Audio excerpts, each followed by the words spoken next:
Que os irmãos abrissem a palavra no livro de Jonas, capítulo 4. Nós vamos concluir hoje, a graça do Senhor, a exposição desse livro.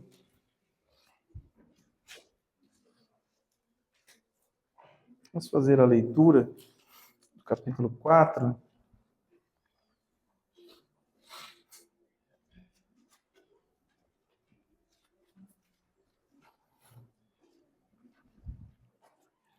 Vamos ler a partir do verso 10 do capítulo 3.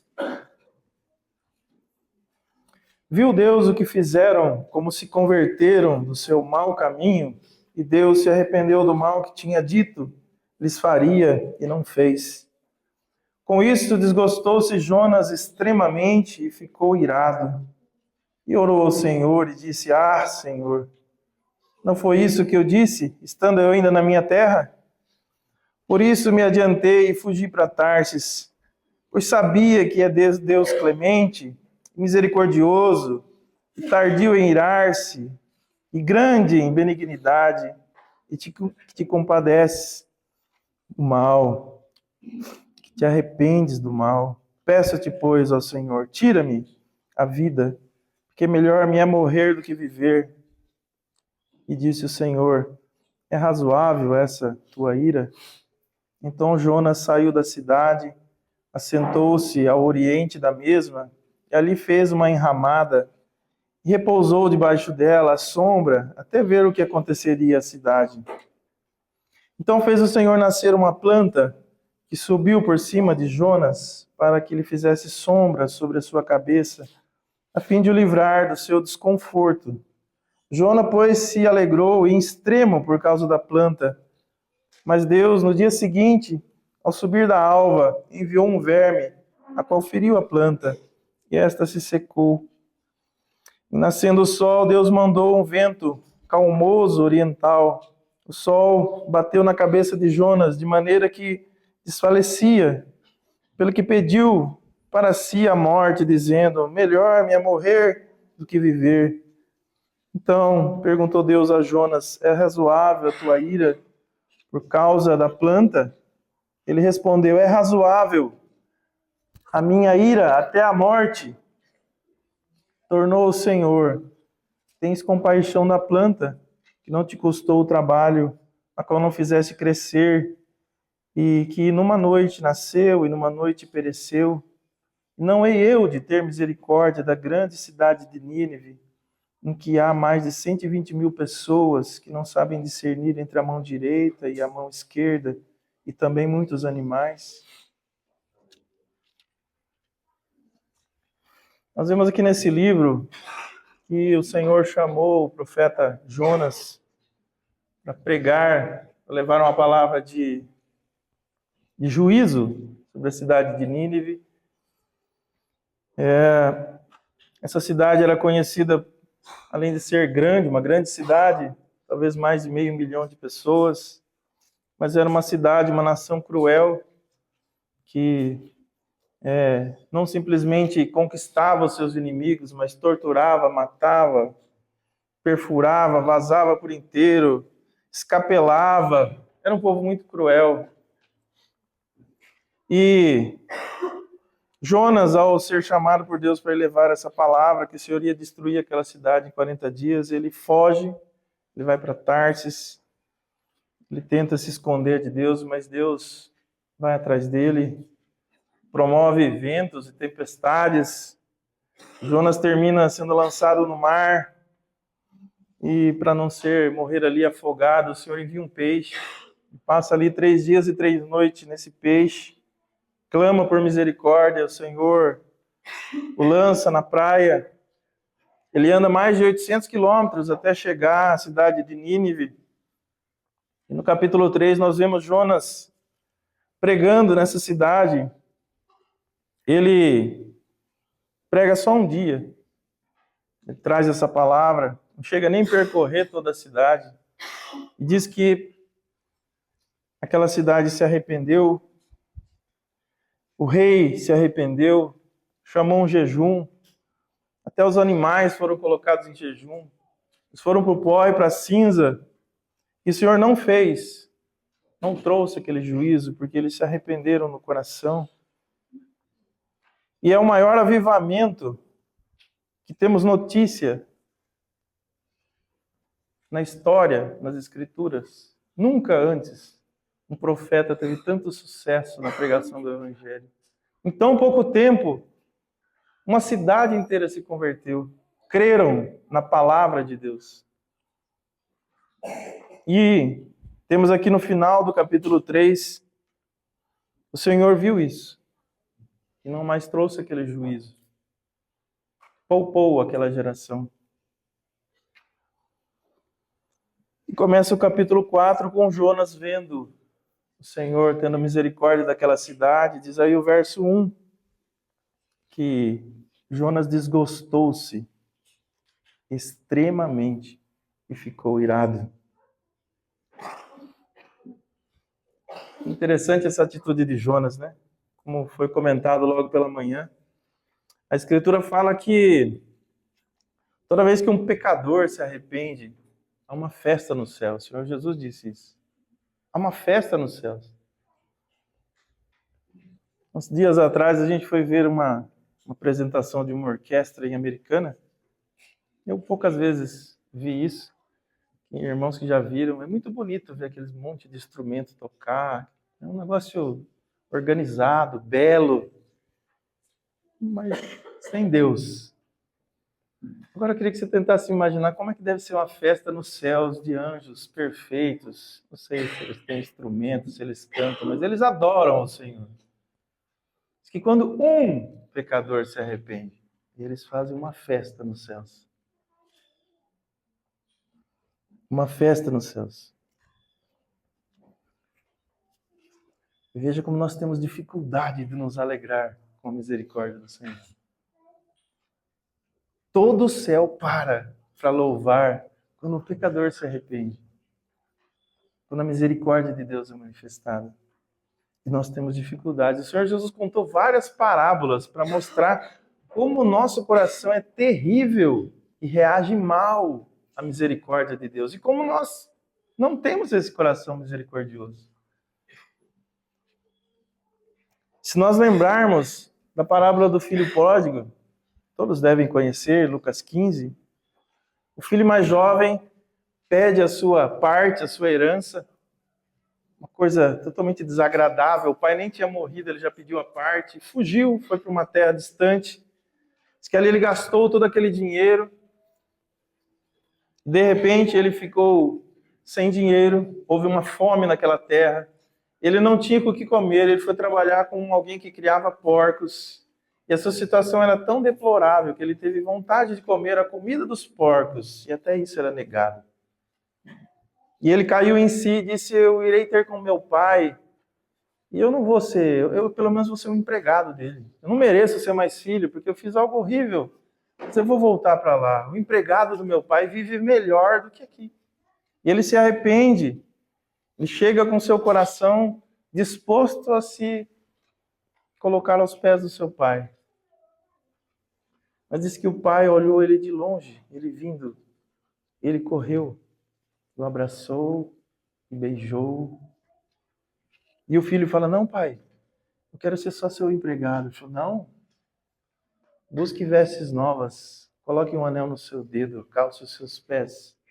Mate o bezerro mais novo lá, nós vamos fazer uma festa. Porque ele estava perdido e foi achado. E diz que foi feita uma festa. Mataram o bezerro. Foi feito um grande churrasco, uma grande festa. Mas tinha um irmão mais velho. Nesse tempo o filho estava trabalhando. E ele chegou, a festa já estava acontecendo. E diz que ele ficou muito irado. Ele chegou para o seu pai e disse: pai, eu trabalho aqui. Nunca gastei nada do Senhor. O Senhor nunca me deu um bezerrinho. Esse rapaz gastou todo o seu dinheiro com prostitutas. Agora volta. O Senhor, além de tratar ele como filho, está fazendo uma festa. Não pode. Ele deve ser castigado, ele não merece isso. E o pai o exorta. Ele estava perdido, filho, e foi achado. Você sempre esteve comigo. Tudo que é meu é seu. Mas essa sua atitude não está correta. Eu quero ter misericórdia do seu filho. E esse filho foi colocado de volta à casa do pai. Esse filho mais velho, irmão, somos nós. Esse filho mais velho é Jonas. Ele não lida bem com a misericórdia. Deus é um Deus misericordioso. É um Pai misericordioso. É verdade, Ele tem misericórdia de quem Ele quer. Mas Ele é misericordioso. Nós vemos o Senhor Jesus contar outra parábola do credor incompassível em Mateus 18. Que tinha um senhor, um rei, e tinha alguém que devia muito dinheiro a esse rei. 10.000 talentos. E ele não tinha como pagar, o rei foi acertar as contas com ele, e ele iria ser preso, sua família ia ser entregue, porque ele não pagou aquela dívida. E ele pede misericórdia para aquele rei, e ele falou, tudo bem, eu vou perdoar a sua dívida. Diz que aquele que foi perdoado sai, e no caminho ele encontra alguém que devia para ele uma quantia bem pequena, alguns denários. Diz que falou, me pague. E essa pessoa que devia essa pequena quantidade falou, por favor, não tem como pagar agora, eu vou te pagar. Diz que ele prendeu aquela pessoa. Mas aí ficaram sabendo e contaram ao rei. O rei chamou ele e falou, como pode? Eu tive misericórdia de você, perdoei a sua dívida que era enorme. E você não teve a capacidade de ser misericordioso e perdoar essa dívida dessa pessoa. Servo mau, prendeu, lançou os verdugos até que ele pagasse toda a dívida. Se você ler o texto, o tanto que ele devia ao rei era 10.000 talentos, se eu não me engano. Eu fiz a conta, dava mais ou menos uns 150 mil anos de trabalho de um trabalhador comum. 150 mil anos de um trabalhador comum. Era uma dívida enorme. E esse servo que devia para ele, devia uma quantidade de 3 meses de trabalho de um trabalhador comum. Era essa mais ou menos a proporção. 150 mil anos era a dívida dele. E o rei perdoou. E o outro era 3 meses. E ele não teve a capacidade de perdoar. Esse é o nosso coração. E aqui nós temos Jonas. O Senhor acaba de perdoar aquela grande cidade. Terrível. O Senhor, algumas vezes, decidiu destruir cidades. Destruiu Sodoma, Gomorra.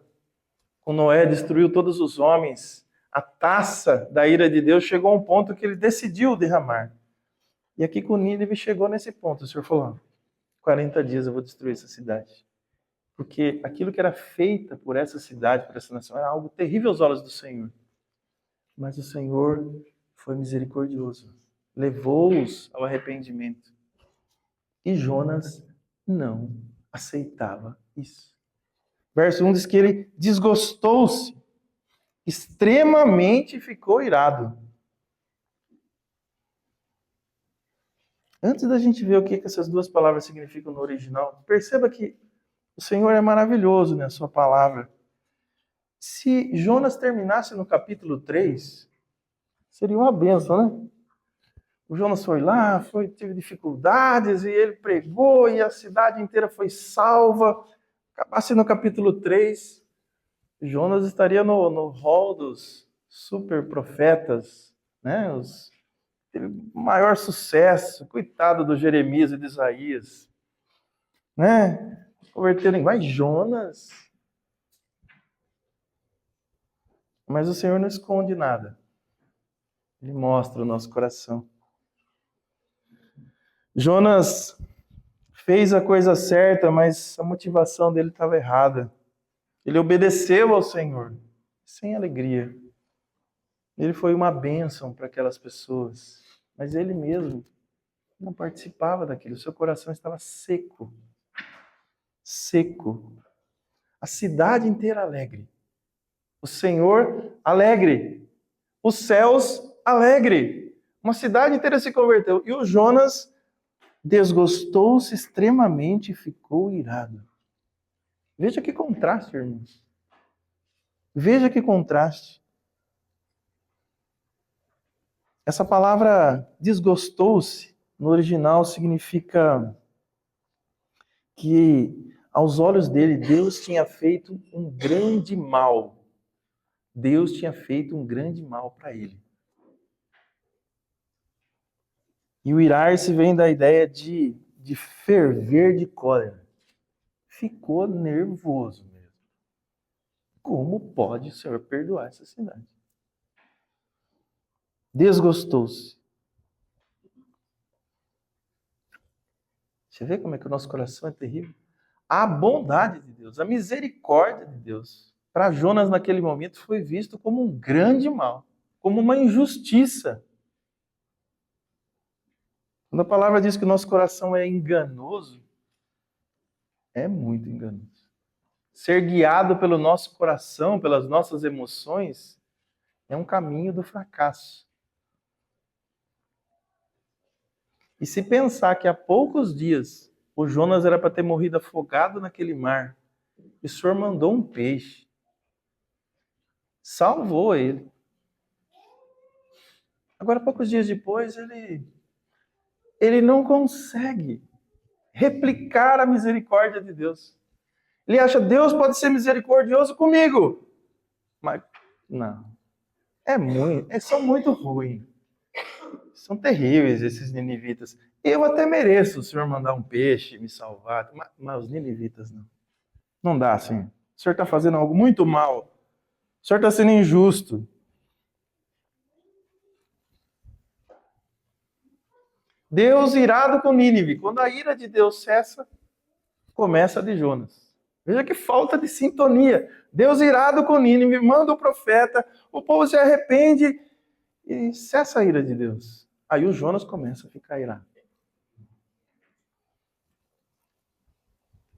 Não é mais ou menos, é extremamente. E aí, versículo 2 diz que Jonas orou a Deus. E ele diz: Ah, Senhor. Tem duas exclamações aqui na minha versão. Ah, Senhor. Quase um desabafo, uma queixa. Não foi isso que eu disse estando na minha terra? Por isso me adiantei e fui para Tarsis. Quando o Senhor chamou ele a primeira vez, ele já falou assim: eu sei, o senhor é muito mole. Se ele se arrepender, eu tenho certeza que o Senhor não vai destruir eles. Eu sabia disso. Sabia. E aí eu fugi. Tem a chance de acontecer isso mesmo. Mas veja, que coisa horrorosa que é o coração de Jonas e o nosso. Você, Jonas. A não ser que a graça de Deus opere no seu coração, você e eu somos igualzinhos, Jonas. Olha o que Jonas achava mal em Deus. Sabia que és clemente e misericordioso, e tardio em irar-se, e grande em benignidade, e te arrependes do mal. Deus ser bom, Deus ter misericórdia, para Jonas era algo horrível. Não, Senhor. Eu sabia disso. O Senhor tem que ser um pouco mais duro, Senhor. Eu acho o Senhor muito... O Senhor tem um caráter assim que tinha que ser mais firme, Senhor. O Senhor tem misericórdia. Está errado. Deixa eu te explicar como é que é ser Deus de verdade. É assim. Você imagina? Você faz isso com Deus. Eu faço isso com Deus, nas nossas orações, na nossa mente. Deus, o Senhor fez isso aqui em casa? Aconteceu isso com meu filho? Morreu aquela tal pessoa? Aconteceu essa desgraça? Eu perdi o emprego? Senhor, deixa eu te explicar. Para ser Deus mesmo, o Senhor tem que fazer assim, ó. A minha vida tinha que ser assim, fofinha, tudo bem, tudo bem. Aí o Senhor seria Deus. Agora o Senhor vem mexer nessas coisas aqui? Jonas estava fazendo isso. Nosso coração tenta fazer isso com Deus toda hora.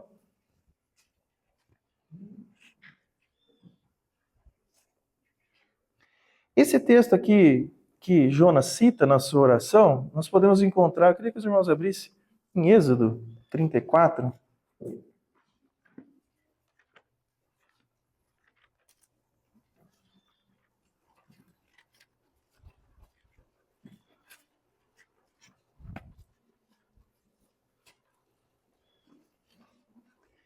Quem diz esse trecho da oração que define quem é Deus, que Jonas orou, foi Moisés. Moisés, aqui no capítulo 33, ele fala ao Senhor, Senhor, 33 no 17, ele ora ao Senhor e fala, Senhor, eu farei isso que disseste, porque achastes graças aos meus olhos e eu te conheço pelo nome. Então ele disse, rogo-te que mostres a tua glória. Moisés pediu para ver a glória de Deus. Falei, Senhor, eu quero ver a tua glória, eu quero ver a tua beleza. Aparece para mim. Se mostra para mim. E o Senhor respondeu, 19, farei passar toda a minha bondade diante de ti, proclamarei o nome do Senhor. Terei misericórdia de quem eu quiser ter misericórdia. Me compadecerei de quem eu me compadecer. E acrescentou, não me poderás ver a face, porquanto homem nenhum verá a minha face e viverá. E disse mais o Senhor, eis aqui um lugar junto a mim, e tu estarás sobre a penha.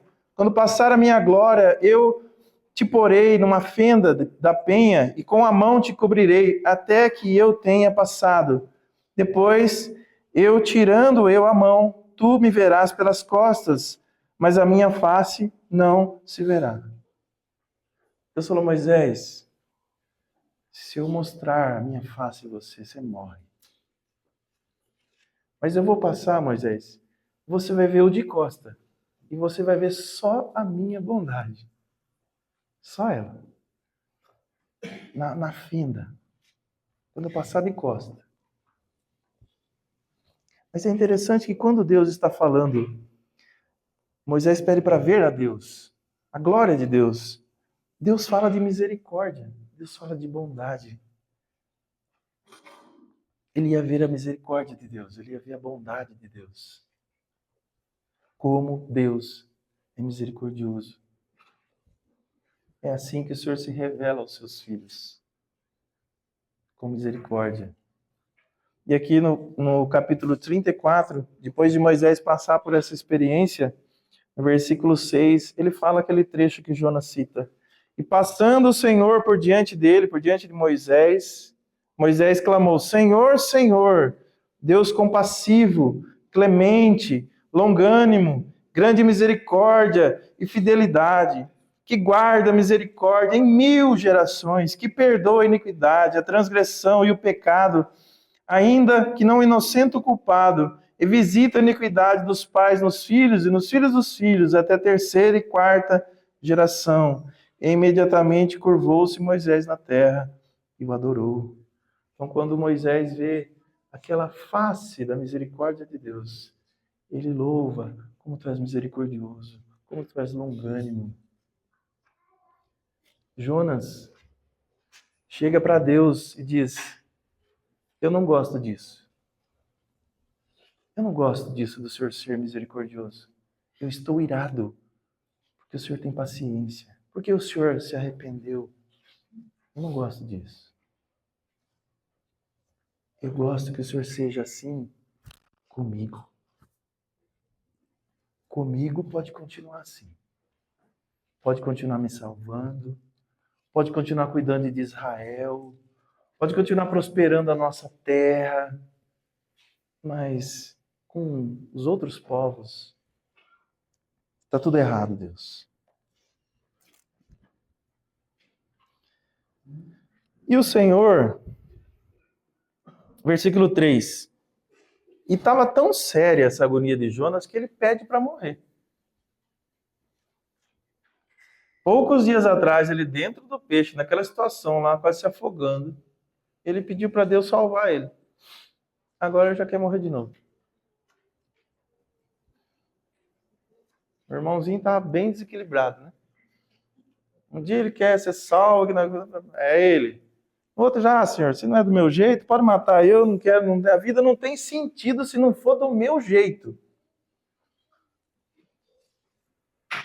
Quantas pessoas, quantas vezes nós, acontecem coisas difíceis, o Celso comentava aqui, e a gente se prostra.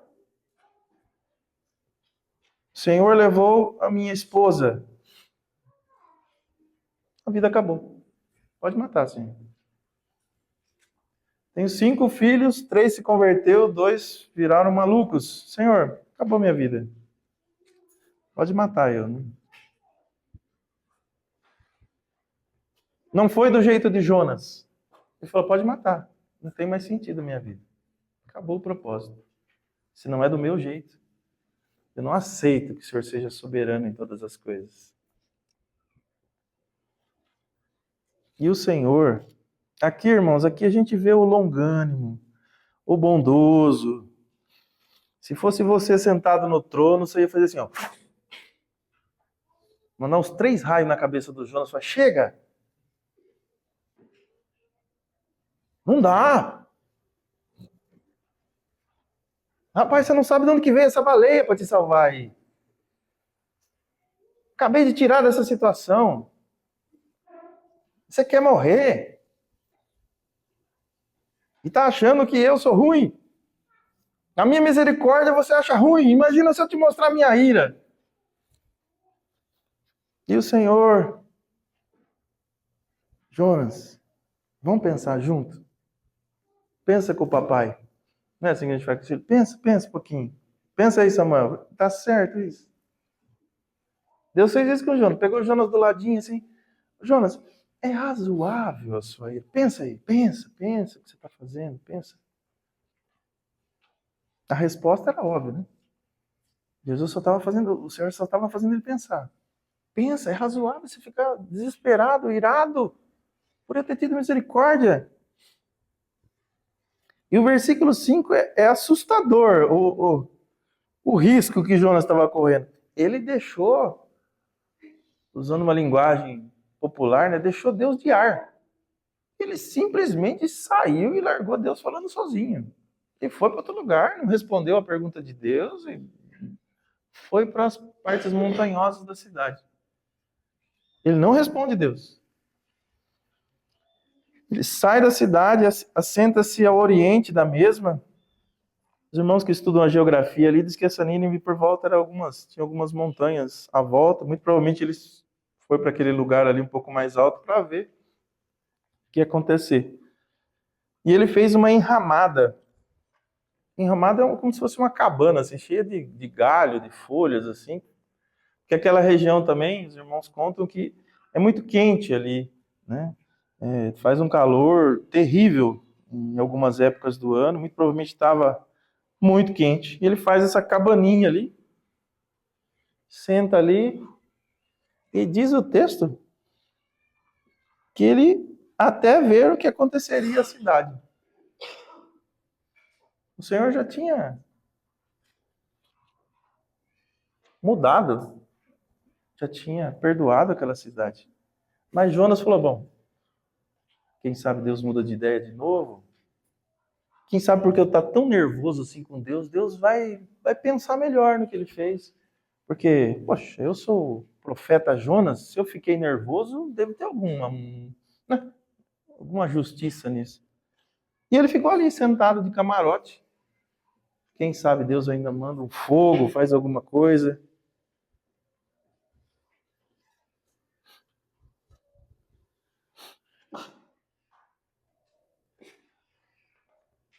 Jonas, nessa rebeldia dele, irmãos, tinha muita coisa em jogo ali no seu coração. Além de não aceitar o Deus misericordioso, não aceitar que Deus é soberano. Jonas, tenta imaginar, irmãos, um profeta de Israel que sabia da lei de Deus.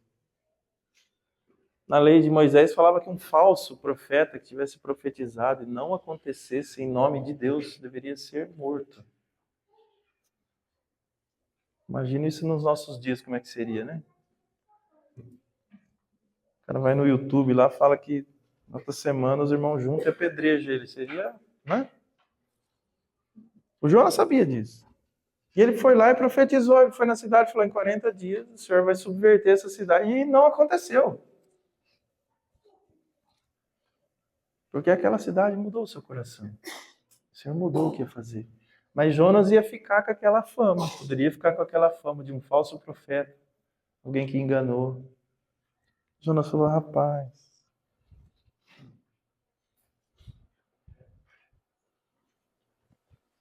Percebe que o centro da vida de Jonas era ele mesmo.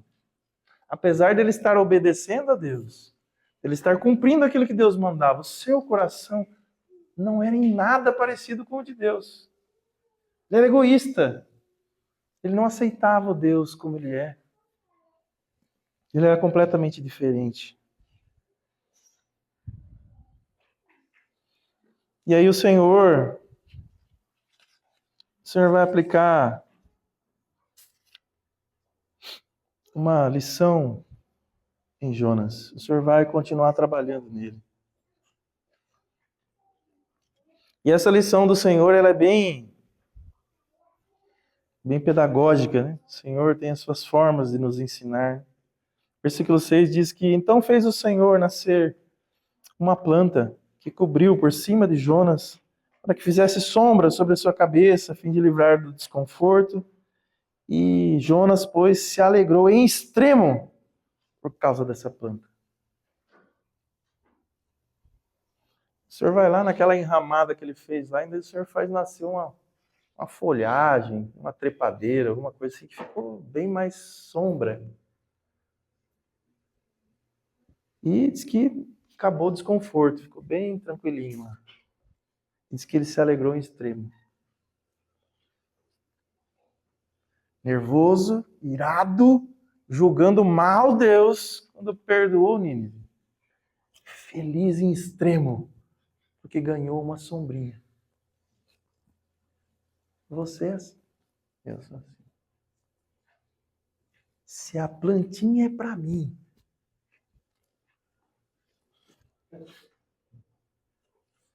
chega até a orar na reunião. É muita alegria. Mas se o Senhor abençoa o outro, não parece muito certo isso. Por que só o outro?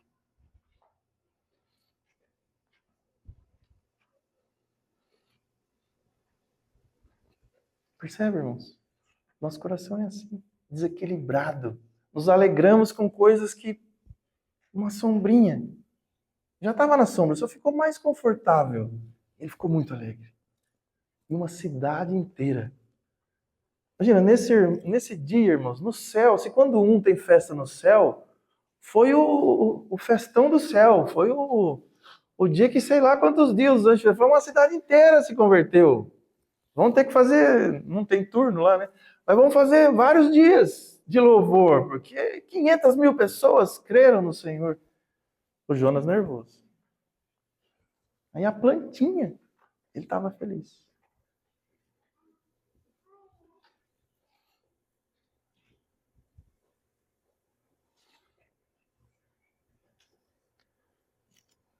Nosso coração ama coisas, irmãos, coisas para nós. Somos impossibilitados pelo nosso pecado de amar as pessoas, se não for o Senhor.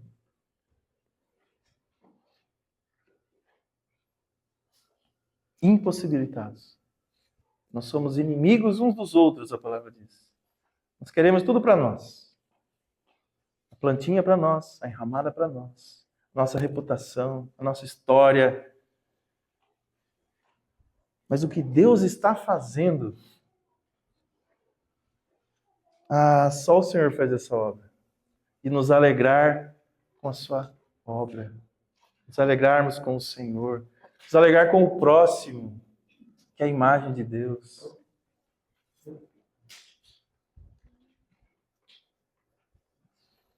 Mas quando a gente compra aquela moto nova, nossa, aquele carro, quando a gente troca de emprego, quando o chefe dá uma promoção, é muita alegria, é sombra.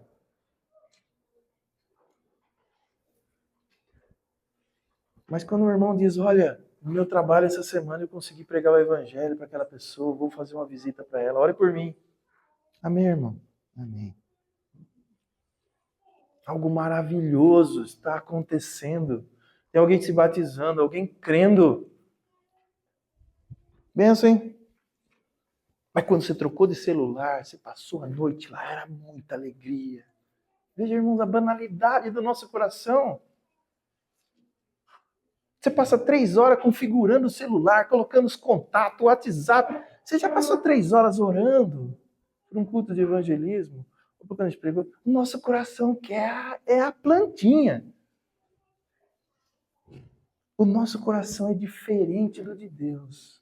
Só o Senhor para colocar as suas afeições, colocar misericórdia no nosso coração, amor. O Senhor Jesus passava lá em Israel, e certa vez ele olhou e falou, olha esse povo, são como ovelhas sem pastor. Ele viu Jonas, ele viu Lázaro quando ele morreu, chegou a notícia para ele, e ele chorou. Por que será que ele chorou? Ele sabia que ia ressuscitar. Mas ele viu a fraqueza do homem, como a morte é terrível. O coração do Senhor estava ali. E o nosso, irmãos, ele é igualzinho de Jonas. A gente só está preocupado com a nossa cabana, com a nossa sombra. Se o Senhor não mudar esse nosso coração, não há como manifestar Cristo ao mundo. E o Senhor continua a lição. Ele diz que no dia seguinte o Senhor mandou lá um verme, uma lagarta, e comeu lá a planta, ou o pezinho da planta, sei que a planta morreu. Aí saiu o sol, a planta secou, né? O Senhor ainda mandou um vento calmoso do oriental.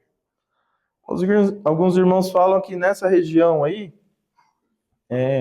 tem esse tipo de vento calmoso oriental. Tem um nome esse vento. E quando acontece essa situação, chama siroco, tipo de evento que acontece, é o vento siroco. Ele vem e diz que negócio quente, é como se fosse um bafo, bem devagarzinho, que move até as areias ali, tem alguns desertos. Então fica um negócio, imagina, como se fosse uma tempestade de areia, assim, aqueles redemoinhos, aquele negócio quente, cheio de bafo quente. Imagina que desagradável deve ser isso. Então o Jonas, que no outro dia estava fofinho na sombra, acordou com a planta morta e um bafão de areia na cara. Os irmãos falam que nessa região, quando acontece isso, eles guardam até os animais, é perigoso matar os animais, é algo bem desconfortável. O Senhor foi lá e soprou esse vento, mandou esse vento lá. E aí, o sol bateu na cabeça de Jonas, versículo 8, de maneira que desfalecia. E o Jonas pediu para morrer de novo. Não dá. O Senhor já acabou com tudo, Senhor. Até a sombrinha o Senhor foi lá e acabou. Não estou valendo nem um verme.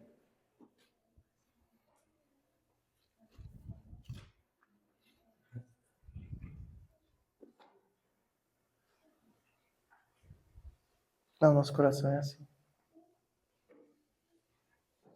Quantas pessoas você já ouviu notícia que porque foi difamada na internet se suicidou? Não vale mais a pena viver. Alguém me chamou de nariguda. Aconteceu essa situação na escola. Eu quero morrer. Nosso coração é assim. Terrível. Qualquer coisa. Não vale mais a pena viver. Vou me drogar, vou beber, vou encher a cara. Porque aconteceu isso. Jonas falou, não, acabou a sombra. Acabou a sombra, não, eu quero morrer.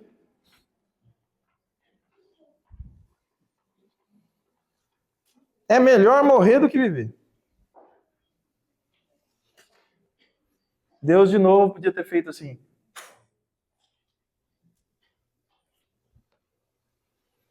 E vai o Senhor, longânimo, mais uma vez. Jonas. Vem aqui, Jonas. É razoável a tua ira. É razoável a tua ira por causa de uma planta. Uma planta. Aí Jonas respondeu: é razoável até a morte. Já pensou que coragem para responder isso para Deus? Eu não sei como que o Senhor se manifestou para ele ali, mas pensa numa resposta torta, né? Para alguém todo-poderoso, Criador dos céus e da terra. É razoável até a morte. O seu coração e o meu têm potencial para responder Deus desse jeito. Se o Senhor não restringir o nosso coração, nós somos capazes de ofender a Deus, de ser truculento com Deus. Você imagina, não dá nem para pensar, né?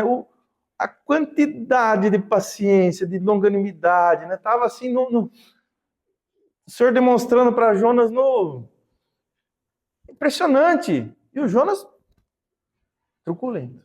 Nós somos assim.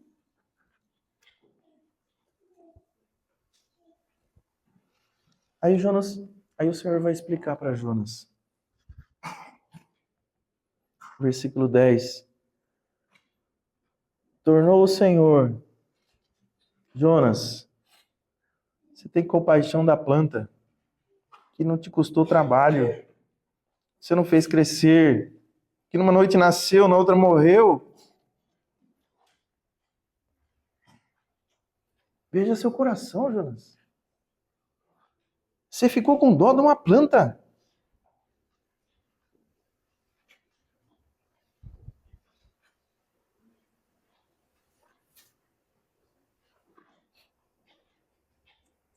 Com dó de uma planta. Você já se esqueceu, Jonas? Que eu tive misericórdia de você? Faz pouco tempo, Jonas.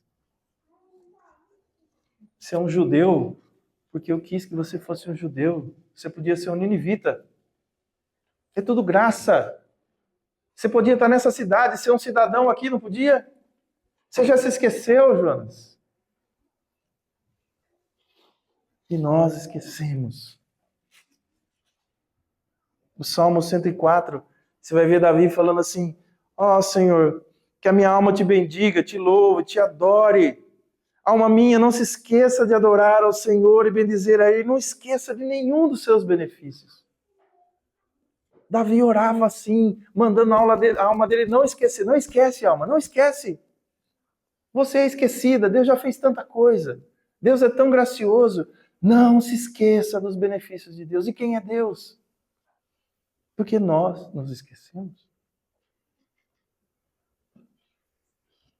Por que você acha que o Senhor deixou essa mesa aqui visível?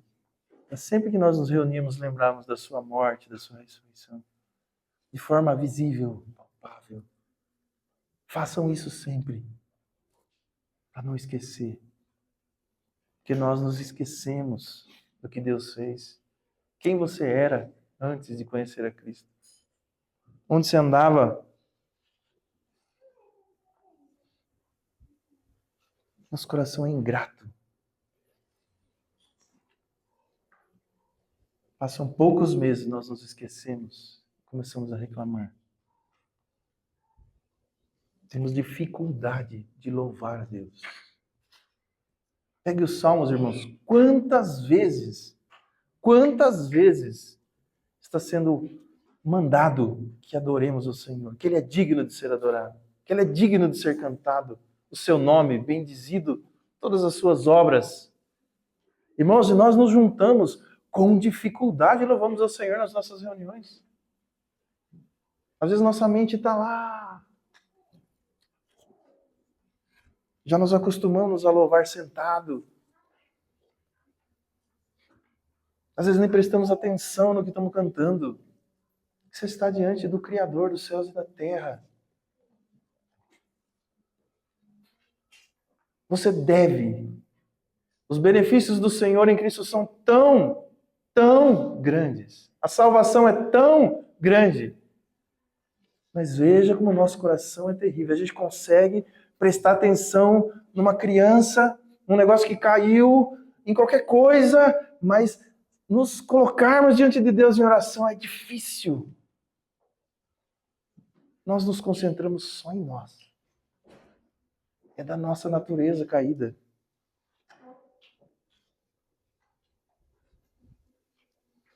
O Senhor aqui fala, olha, essa plantinha aí, Jonas, você não fez nada.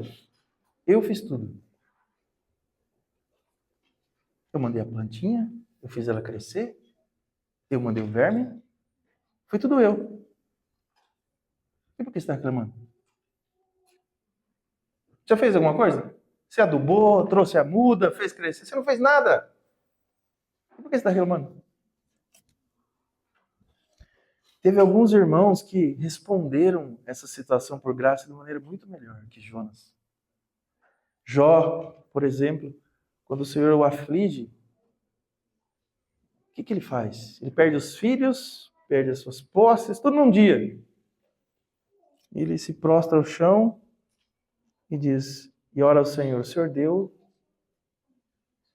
o Senhor tirou. Nasci nu, voltarei nu ao túmulo. Louvado seja o nome do Senhor.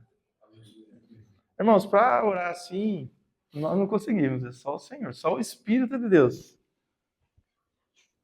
Que nós que não plantamos nada, não fizemos nada, quando o Senhor tira isso, a gente fala, era meu. Sou dono disso.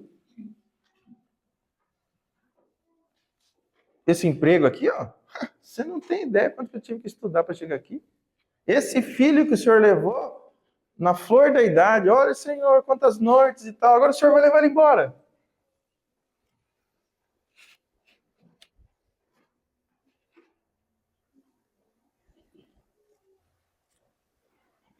Paulo exorta os irmãos. Não foi o Senhor que deu? Não foi o seu Espírito que fez isso? Por que agora vocês estão achando que isso é obra de vocês? Tudo é do Senhor, tudo Ele que fez. É dele, Ele administra como Ele quer. E aí o Senhor continua aqui o seu tratar com Jonas. Ele fala assim, e não hei, versículo 11, de ter compaixão da grande cidade de Nínive, em que há mais de 120 mil pessoas, não sabem discernir a mão direita e a esquerda, também muitos animais.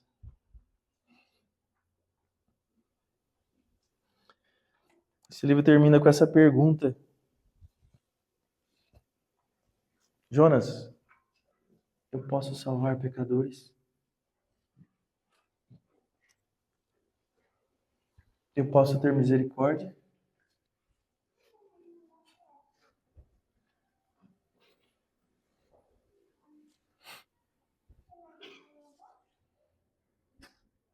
O livro termina com uma pergunta.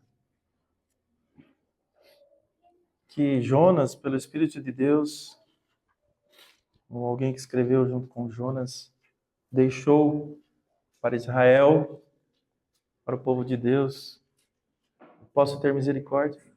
Eu posso salvar pecadores? A resposta é: Ele pode. E Ele faz, porque Ele é um Deus misericordioso. Como Jonas mesmo orou, a salvação pertence ao Senhor. O Senhor é soberano dos céus e da terra, mas é misericordioso, é compassivo e pode salvar o pior dos pecadores. Inclusive os teus inimigos, os meus inimigos. Aqueles que a gente acha que, Senhor, esse aí pode levar mesmo, cara, merece um inferno bem quente, ruim. Até esse aí.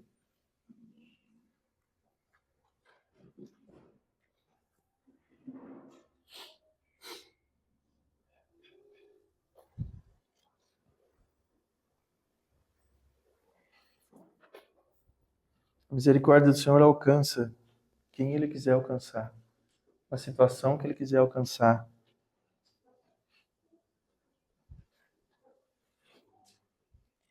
É um vento que sopra.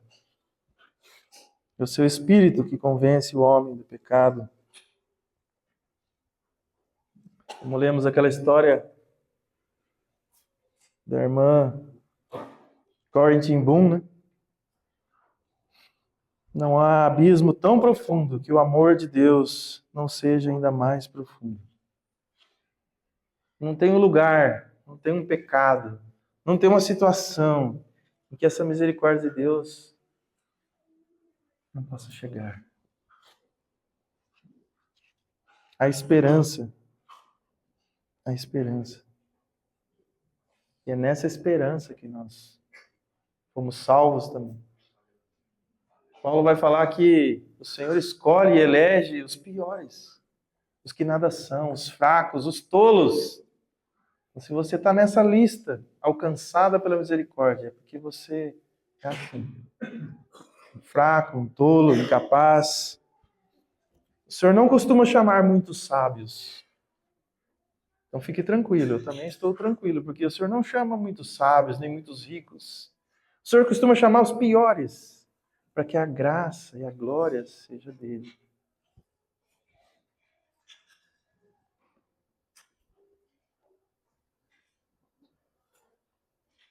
Em Hebreus vai falar que nós temos um sumo sacerdote misericordioso, que sabe se compadecer.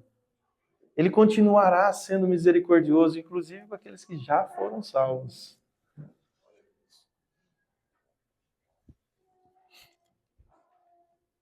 Mas o Senhor nos chama para participarmos disso. Esse coração misericordioso de Deus, o Senhor quer formar em nós, quer moldar em nós. O Senhor Jesus, quando ele estava pregando no Sermão do Monte, ele diz assim: sede misericordiosos, assim como o vosso Pai também é misericordioso. Somos chamados a ser misericordiosos. Se você pegar o texto em Mateus, onde o Senhor também conta, tem esse trecho do sermão, ele está falando aquela parte que ele vai falar que nós devemos perdoar os nossos inimigos.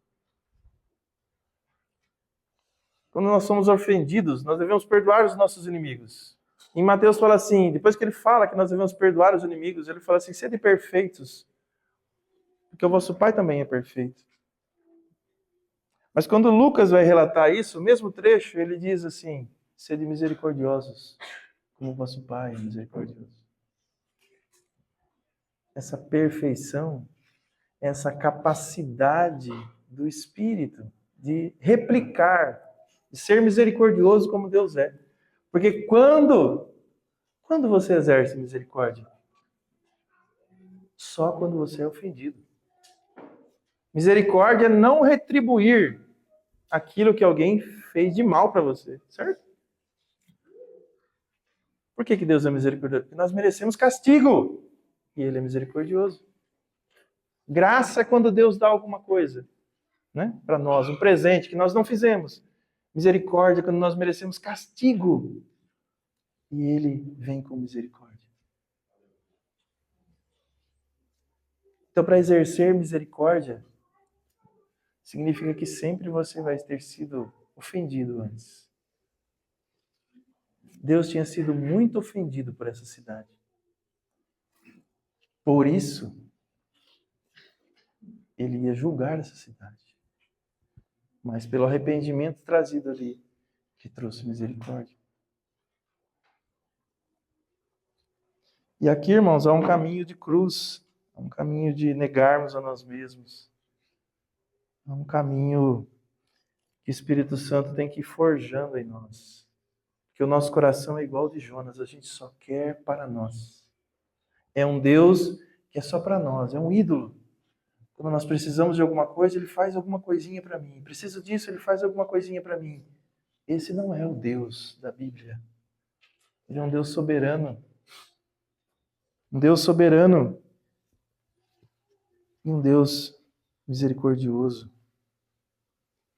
Mas o Senhor é gracioso com os seus filhos. O Senhor vai fazer isso em nós. Ele vai formar seu filho em nós. Ele está formando seu filho em nós. Mas a forma que ele faz isso, ele sempre vai mostrando pela palavra a nossa feiura. Como somos diferentes do seu filho. E o seu Espírito vai formando isso em nós. Por sofrimento. Para você ser misericordioso, você precisa ser muitas vezes ofendido. Para você exercer a misericórdia. Enquanto não formos ofendidos, não tem como a gente ser misericordioso. Uma vez o irmão Bornelli explicando como o Senhor forma seu filho em nós, achei muito interessante. Eu estava conversando com o Marquinhos essa semana. Ele diz que os pagões, quando eles vão confeccionar os seus ídolos, eles colocam em formas, né? Faz lá um molde, derrete ali o material, e fica todas aquelas imagens bem parecidas. Né? Mas o Senhor não faz assim, não faz moldezinhos de Jesus. Na palavra do Senhor, o candelabro, ele é uma figura da igreja. E sabe como é que é feito e forjado o candelabro? De ouro, na martelada. Aquilo é esculpido, é batido, até que aquilo tome forma. É assim que o Senhor forma seu filho em nós. Na martelada, na dificuldade. E pode ficar tranquilo, irmão, não precisa orar pedindo isso. O Senhor vai mandar. Certo? Jonas não estava pedindo todo esse tratamento, mas o Senhor veio e foi trabalhando o coração de Jonas. E como é que a gente pode perceber que não dá para a gente afirmar que Jonas se arrependeu, mas muito provavelmente sim, porque ele escreveu isso. Deixou para nós. O Espírito Santo trabalhou na sua vida. E ele quis deixar registrado isso para o seu povo. E essa pergunta no final encerra o livro. Eu posso ser misericordioso? Posso salvar pecadores? Quem eu quiser? Do jeito que eu quiser? Sim, eu posso. Eu sou misericordioso. E a salvação chegou a essa cidade terrível. E para a gente concluir, veja como o Senhor é soberano em todas as coisas. Para essa geração, eu já comentei isso com os irmãos, mas é importante revisar. Essa cidade de Nínive, nesse momento, experimentou a misericórdia do Senhor. Se você andar um pouquinho com a sua Bíblia, o livro de Naum, alguns poucos anos depois, o Senhor, cerca de 120, 130 anos, o Senhor destruiu completamente aquela cidade. Eles voltaram às suas práticas, voltaram às suas maneiras. E nesse momento, o Senhor não teve misericórdia. Ele aplicou o seu juízo. Nós não sabemos quantas vezes o Senhor vai apresentar sua misericórdia. Como foi dito hoje de manhã, o Senhor muitas vezes nos chamou pelo Evangelho. Uma vez, um amigo, dois, o Senhor nos alcançou. O Senhor vai nos chamando. Mas não seja como Jonas, que não deu ouvidos. Não seja como Nínive, que em pouco tempo se virou o rosto do Senhor. Esqueceu de tudo aquilo que tinha sido feito aos seus pais, aos seus avós, alguns anos antes. E voltaram à lama do pecado. Dessa vez o Senhor não teve misericórdia. Porque Ele é o Deus que tem misericórdia de quem Ele quiser. Ele é Deus. E nós somos suas criaturas. Graças ao Senhor que o Senhor nos alcançou. Que não nos esquecemos nenhum dos seus benefícios, da sua graça salvadora. Amém, irmãos?